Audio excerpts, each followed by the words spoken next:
Hello বন্ধুরা, আমার সালাম নিন। আসসালামু আলাইকুম।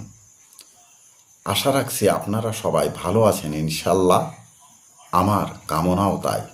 আজ যে বিষয়ে কথা বলবো তা হচ্ছে মানুষ জীবন যাপনের তাগিদে যখন শাসকের রোষানলে পড়ে তখন নিরুপায় হয়ে মানুষ বুকে অসীম সাহস নিয়ে বিদ্রোহ করে, আন্দোলনে ঝাঁপিয়েও পড়ে।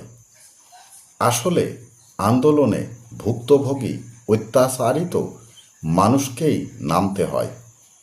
তাই মনে রাখবেন, বিদ্রোহ বিপ্লব নিজে গড়ে ওঠে না, তাকে তৈরি করতে হয়। আজ এখানেই রাখার অনুমতি প্রার্থনা করছি।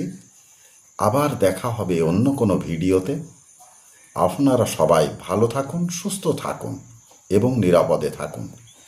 শুভকামনা সবার জন্য সবসময়। ধন্যবাদ ফেসবুক মেটা, ধন্যবাদ সকল বন্ধুসহ সবাইকে। আল্লাহ হাফেজ।